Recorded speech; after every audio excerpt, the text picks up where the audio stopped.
And joining me now in studio is SABC Sports senior reporter Velile Mnyandu. Yeah, he's just come back from the Safa Congress. We've heard from the president saying that there are no issues, he's not worried about the image of the association, even though their offices were raided by the Hawks. Surely that cannot be the case because even CAF have raised concerns.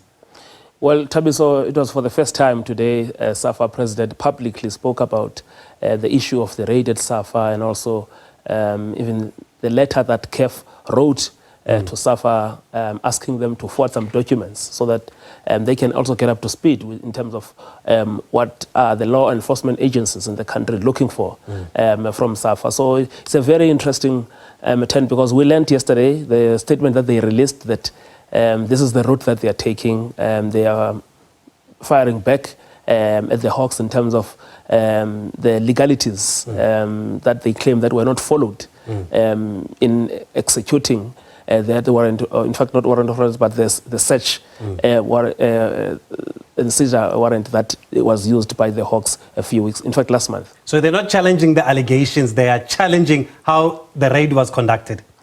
I think that's what they are saying now, but they also go on to dispute what has been said. So I think it's going to be a very interesting situation in the weeks that are going to follow, because that is what Safa is saying. We don't know how the Hawks will also respond, because I remember when I followed the story, the spokesperson at the Hawks, they said now they are focused on the case. And you also heard what the CFO said, that even the documents, also even the laptops, even also the hard drives that are taken have been taken back. But also you don't know. The fact that they've been brought back doesn't mean that they didn't get what they wanted. Yeah. But does it mean the president has the backing of his members? And he's speaking from that point of confidence?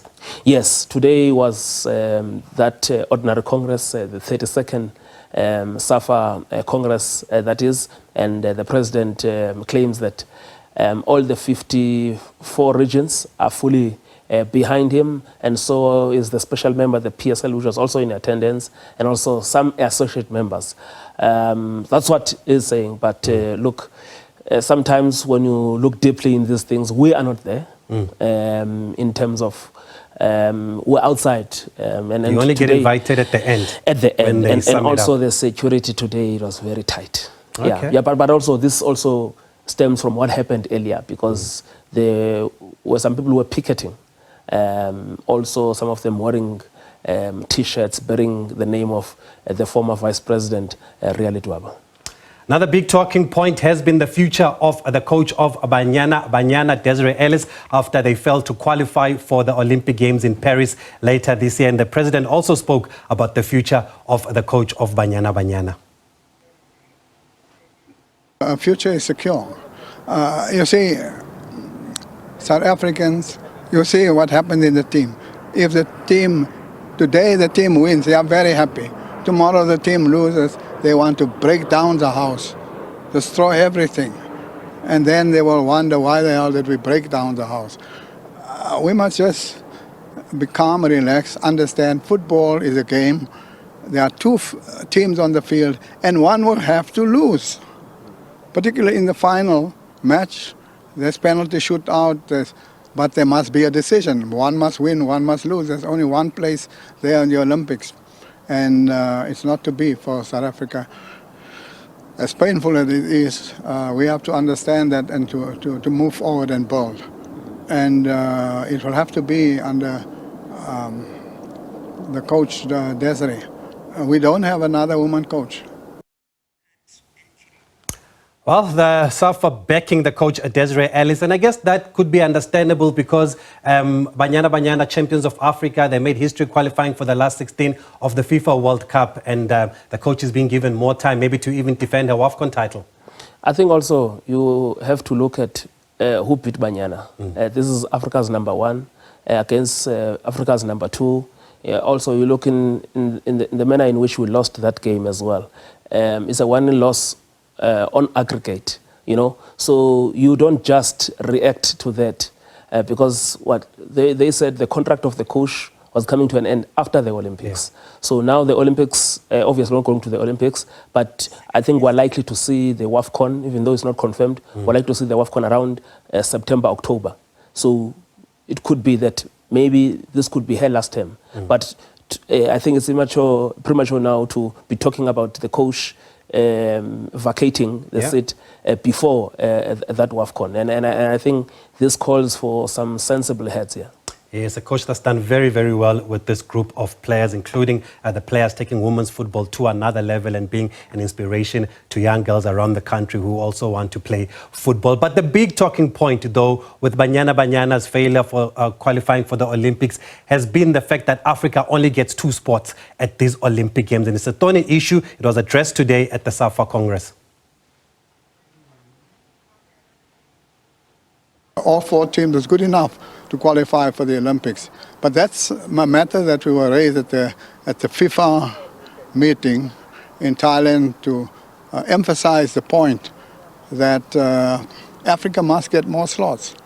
Europe cannot have the majority of the slots, and Africa is always given, I don't want to say the scraps, but an unfair allocation. So it's something that concerns us and that we'll raise. Okay, well, let's hope those voices of African football will be heard, because there were similar complaints with the World Cup for the men, and sports were increased with the World Cup being extended. But it's also about performances. And that's why it's important that Nigeria and Zambia back-to-back qualifiers that they are going to. So it's always important that they must advance to beyond the group stages, reach the knockout phase, and possibly go to the quarterfinals. So this is the issue. But if you look at the groups that our teams are going to there, I mean, you look at that group that Nigeria with Brazil and Spain and Japan. And that is the group that Banyana was possibly also, in fact, was also going to get to, you know. So the problem, we've not returned good performances. Nigeria is returning for the first time to the Olympics in 16 years, since Beijing 2008. And we've not been there also since 2016. But let's talk about the big surprise of today's Safa Congress. Tebogo Motlanthe, former CEO of Safa, seems to be back at the association. What is going on? Is he officially back? What is his role? Yeah, so you will recall that, I think, earlier this year, there was a story that he's possibly returning. But I think the story around that time was whether is he going back to his old job, which is occupied, with Lydia Munyabao there, or maybe he's coming in as a COO or something. But we've since learned that he's just there on consultancy basis, especially around the legal matters. So it's... you don't know how it will end, eh? You don't know how it will end, but I also saw him there today. Okay, so there you have it then from Velile Mnyandu, that former Safa CEO advocate Tebogo Motlanthe is back within the association in an advisory role for now, as we understand. But also another a talking point that has officially been confirmed again by Safa is the fact that coaching qualifications will be implemented in South African football from next season. Velile Mnyandu broke the story firstly last year on SABC Sport, and the president and Safa have confirmed it today again at the Congress. We have to standardize requirements across the board, and coach education is important. So in the past, we say you must have an A license to coach at professional, elite professional level, and then the accusation is, yes, but you are not offering it. So we've closed that gap. We're offering the A license courses. Some of them have already completed the A license, and some of them are major experienced coaches, enthusiastic as they go through the course. So we are very happy about that. We'll continue. And then on the women's side as well, many women coaches are being trained because we want every team of women being coached by a woman. We already at the national level, we set the example where we appointed only women for all of our national teams. Now the problem is our women are being poached. Cheryl Roberts now is the coach of Uganda, Egypt, all of them coming to South Africa to take our women coaches, because they are not. They are having men coaching the women team. So we have to strengthen that drive. We had even lost one to Sudan, but she did come back, also Shalin Boysons. But what is the significance of this? Yeah, but you know, I hear this, and I think those in football also know how did we arrive at this decision to have this policy or this rule that we only have women coaching women's teams. But if we're being realistic, out of the 3 teams that are in contention to go to the Olympics now in Africa, only one is coached by a female, which is us, you know, and the rest of the other teams in Morocco, who lost to Zambia. The story there, a local Zambian coach has beaten a World Cup winning coach. That is what has happened, you know, but those are male coaches. You look at where our players are coming from, mostly coached by male coaches. Yeah. In terms of the capacity, we lack good female coaches. If, let's say, Des was to get another offer somewhere tomorrow, how many coaches can we say, out of 5, we say these are strong coaches? So I just think that we seriously need to revisit. And I did ask the president about this, but he's got his views around it, because I don't think it's assisting the situation. And I think it's also, because you also come back here in the Hollywood Bets Super League. You look at who has been winning this competition. You look at the Champions League. Coach Cherry Chabalala has won Champions League with Sundowns Ladies. You can even does it mean he can never in the UEFA coach the Women's national Champions team? League? Exactly. So I think we need to be realistic around this situation.